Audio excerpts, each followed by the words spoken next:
Developing today. It was the slut job that ricocheted around the world for all the wrong reasons. Meghan Markle believed that she would finally put to rest the ongoing and, I believe, very accurate speculation that she had been wearing a moon bump. Harry and Meghan break in tears after Palace releases new proof about their kid's identity.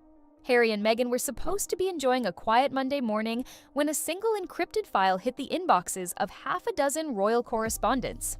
By noon, its contents were on every front page. Lab-certified DNA charts, hospital timestamp logs, and one grainy security cam still that seemed to place a woman who was not Meghan inside a neonatal ward marked Sussex. Within minutes, reporters were staked outside the Montecito gates. Helicopter lenses showed the couple hurrying to an SUV, he wiping his eyes, she turning away from flashes. The palace, usually glacial, issued an emergency, no comment, and suddenly the question wasn't whether something was wrong. It was how wrong it might be. The leak, instantly dubbed the Air Integrity Report, looked polished enough to pass any forensic audit. Palace seals, doctor signatures, chain of custody barcodes. It felt less like gossip and more like evidence prepared for court. The timing was brutal. A Netflix special on Meghan's journey through motherhood was scheduled to premiere in 10 days. Now, streaming executives were in emergency meetings, wondering if they had just bought a fairy tale that could blow up on air. Almost at once, an old name resurfaced on social media.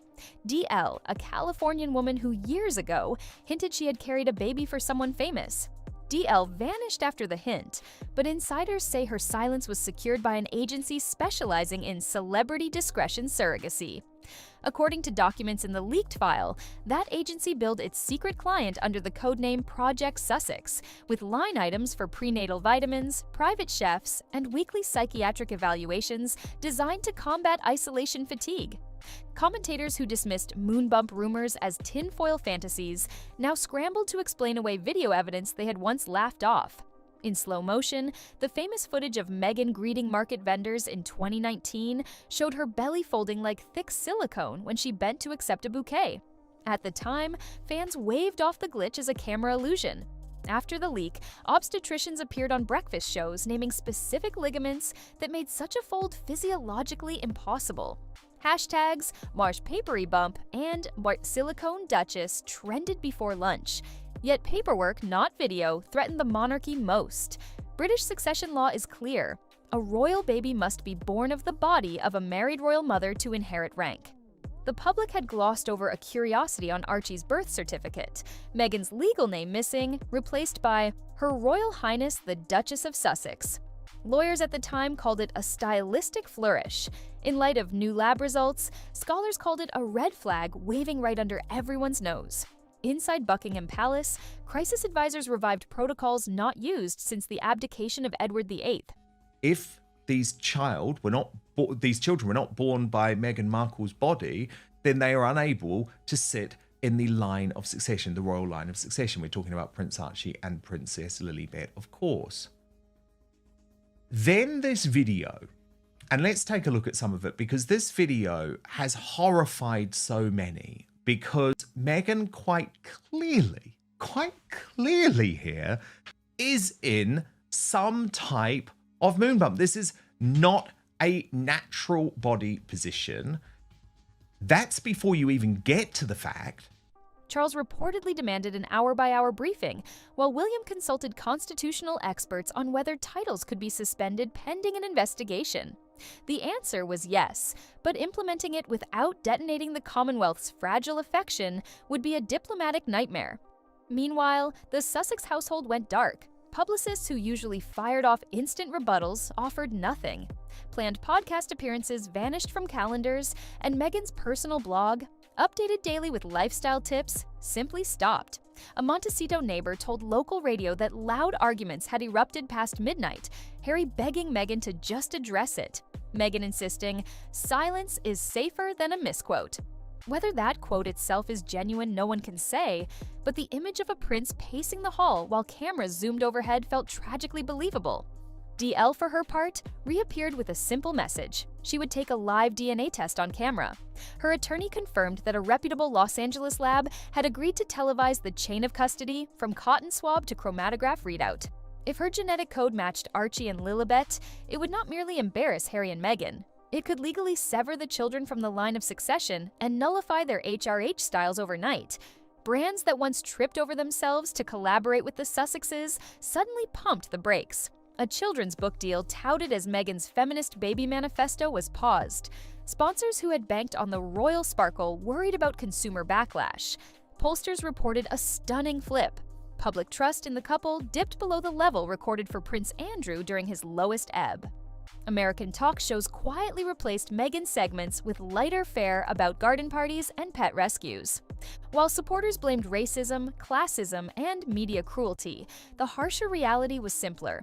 Unanswered allegations breed suspicion. Every hour without a denial felt like an admission.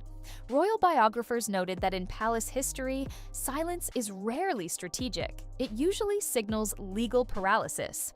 Rumors swirled that non-disclosure clauses prevented Meghan from speaking without endangering massive breach of contract penalties tied to the surrogacy deal. The hospital room, apparently getting ready to give labor to this child, Lily.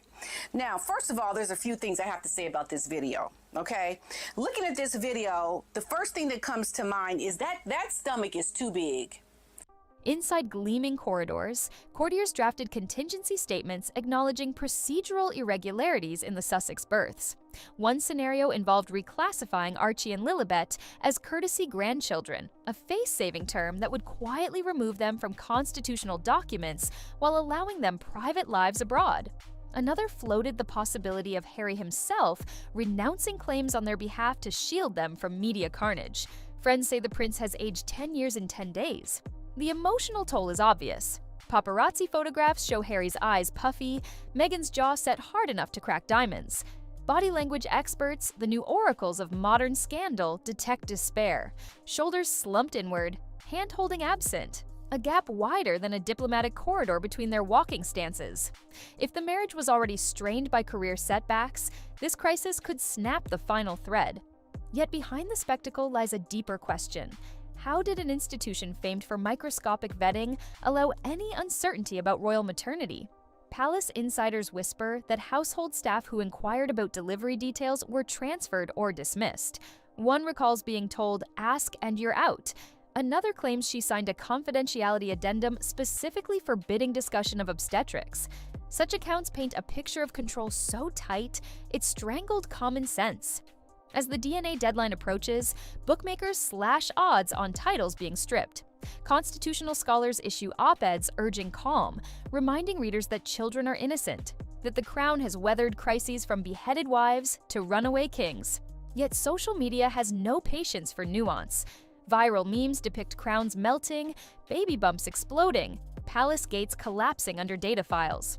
Telling us that they were escaping the United Kingdom because they wanted privacy. They hated the press. They hated everything to be involved in the intrusion in their lives. And then they had their little children and the feral children, and they left them with the chickens. And all she does now with her jams that are crap is... Critically, DL's lawyers say they possess more than medical charts. They cite signed contracts, ultrasound prints bearing her name, and text messages allegedly exchanged with Meghan's aide discussing wardrobe padding. If authenticated, such records transform speculation into litigation, and litigation into potential criminal investigation for falsifying legal documents. Harry's defenders argue he might have been misled as much as the public, but DL counters with her trump card, a handwritten note she says he slipped her during a clandestine visit, thanking her for protecting our little family. Handwriting analysts on breakfast television compared loops and slants and declared an 85% match with known royal signatures. Even at 15% uncertainty, the damage was done.